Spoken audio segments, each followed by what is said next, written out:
Now then, my next guest, for my money and lots of other people's money too, is quite simply the best jockey in the world today, Frankie Dettori!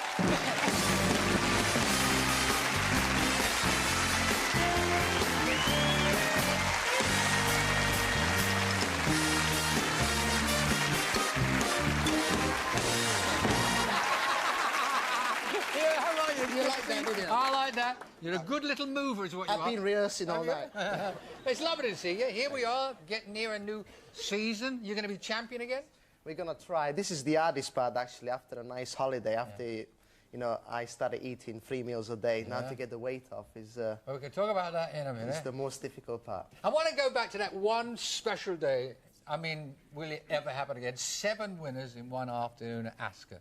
I mean, what did you ever dream at any time that that could ever happen to anybody, especially at Ascot of all places? Actually, you know, it's funny you said that because I just did a little one of those quick question interview in a magazine, and I was asked, what would it be your perfect day? So I turned around to my wife Catherine. I said, well, what could it be my perfect day? I said, oh, for sure, it's winning every race. And I said, yeah, sure, winning every race. I think, well, that could be the perfect day. And a month later, it actually happened. The dream came true. I'm told you beat 97 horses that day. I know, it's unbelievable. When I look at that, it doesn't feel like it's me who actually did that. I think I'm just looking at somebody else's, you know, I mean... Like a movie. I mean, that day I was kind of shell-shocked the whole day. Was there any time during the afternoon that you thought, hey, I've got 2 or 3, I suppose around about 3 or 4 you might have thought, hey, I've got some good rides. Maybe. Did you think? Yeah, only after the 5th, the 6th race was, I was, you know, very close favourite. And I thought, right, if I win this one, then I equal the record, because the record was 6. Yeah, that's Gordon Richards. That's right. Sir Gordon Richards and Willie Carson. So it was an achievement itself. It went beyond my belief that I could win the 7th, and, you know, it was a 12th. Because it was quite a big prize, yeah, it was a big shot in the morning, and I wasn't going to let that race spoil the day. I wasn't going to... 6 wouldn't spoil your day. Exactly. So I went out there and didn't think nothing of it. I kind of took it as a joke, thinking, well, you know, they make this horse favourite now, but actually it's a long shot. But well, it was the money rolling up, I think. All the people got you in doubles and trebles and things like that. So I thought, well, let's go out there and enjoy it. And it wasn't until the last couple of furlongs when we turned into the straight that the roar was so big that it just... Well, they were watching history, and they knew that. And you were a man possessed that day. I mean, I've seen you ride some great... That second race, we should have showed all of it. You didn't look as though you had a chance, and you just put his head in front, right as on the you line. know, I mean, I don't do the running, so we need good horses underneath us. Of course. And you need a bit of luck, and I'm sure that somebody up there was looking down on me that day and showed me the good path. But you need to be lucky as well. Of course. Talking about luck, I mean, I know jockeys are not allowed to bet. I mean, you would never bet, Frankie, I know. Did your girlfriend at that time have a little tickle? Let me rephrase that. Does she have a bet, Frankie? No, actually, she doesn't bet. And it was funny because the night before the famous 7, probably one of the few times in my life that I didn't feel confident. I felt like... Not for any of the rides? No. It was a big race that day, and I was on the favourite, and I felt confused. I didn't really know my tactics, so I was a little bit worried. I was pacing up and down the kitchen, and as it happened, it was you were wrong. A day never to forget. 7 times you were wrong. What's your weight now? Because you've been on a holiday. What's your average weight? And then you'd have a riding weight. My body weight is around 9'4", 9'5". That is when I eat 3 meals a day like a normal person. Yeah. Unfortunately, to be a jockey, you have to be a stone lighter than that. So you got to do that at 8'4"? Yes. How do you? What's an average meal then during a season? What would you eat in a day? As little as possible. Obviously, we're a little bit like boxers because we have to be our lightest and our strongest. And that 1 or 2 pounds going either way can make a big difference. It's very hard to find the very, very minimum and feeling strong. So, you know, basically we all live on 1 meal a day. It's a dangerous game too, isn't it? I mean, it is a. There's been some.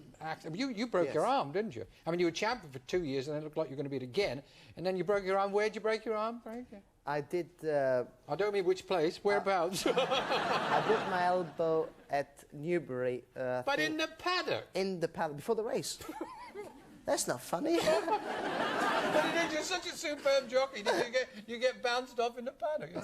That's racing, isn't it? That is racing. Did you know that I used to be a jockey? Amateur jockey. No, I didn't know I had that. an amateur jockey's license. You can check with Bob McCreary. Get the video out. Yeah. You want to see it? I rode for 3 years on and off. Brilliant. Well, mainly off. But I did. I loved it. And I love jockeys. And I think jockeys, smaller stature, big hearts. It's a dangerous game. I don't know if you know this. I did in Australia.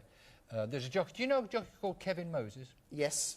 Well, I had horses. I know what the Aussies are. They love their racing. I So know. they said, Des, bring your horse down here. We'll let Moses ride it. And I said, Jesus couldn't win it. What, you got any tips for us? I mean, like this coming year, a tip for the Derby, anything you fancy? I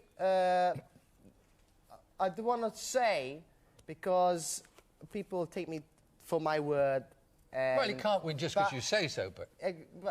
right now, I think then the horse to watch for this year is on a standing horse. Unfortunately, it's not in my stable. It's called Tsar. Tsar, yeah. And it's probably the best around, but hopefully something on my side will pop along. Yeah. I don't know any names, so I'm sorry. Well, you've got a few to choose from. When I see you, Lester Piggott used to do this, and I see you do it, and some of the other top jockeys, actually looking around. How do you feel that comfortable? How do you know this horse is just, the rest are all a lot harder? Or are you kidding the other jockeys? It can work both ways. Yeah. Sometimes you look, I mean,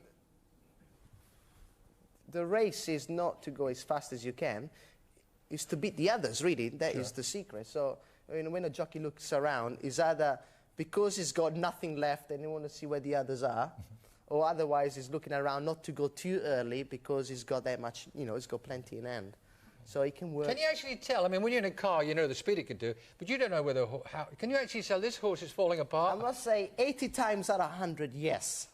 But it's like you driving a big car.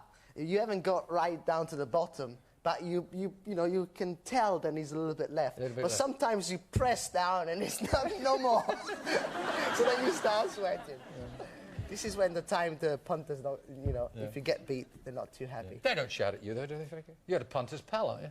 That's what they say. Or sometimes I close my... Actually, the English crowd is probably the best in the world. Everybody, win, lose or draw, they're great. The sportsmen, are they? I started in Italy, and I remember one day I was a little apprentice, so I rode the favourite, and on the way in, somebody whacked me with an umbrella. What? So right now, I think England is a little bit more safer than Italy.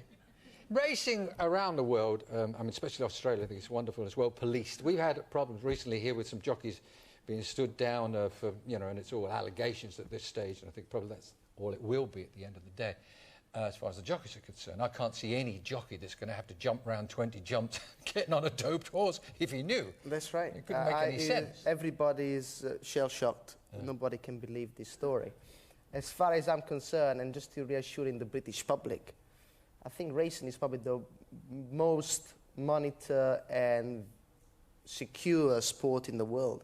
We have cameras everywhere. The only place they haven't got cameras is on the horse. Yeah.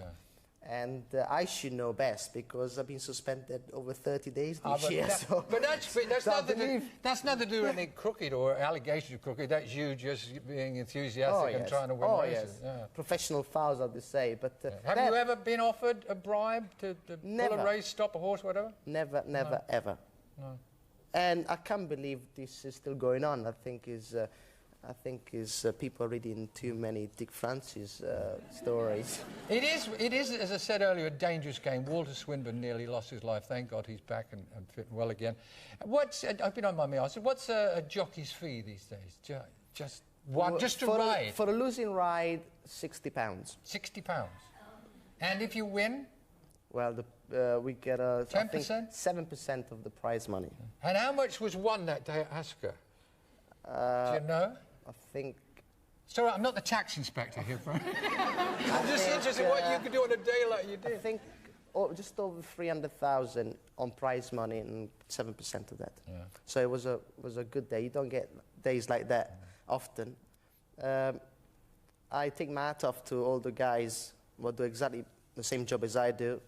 And sometimes... There's a lot of camaraderie, isn't there, the guys? They are genuinely pleased for each other. I've seen them when they reach out at the end of a race and they shake each other's hands. Sometimes those guys are not as fortunate as I am to ride all those good horses, and we all go up and down the country in cars, motorbikes, aeroplanes, like lunatics, just to earn a living. But at the end of it is good fun.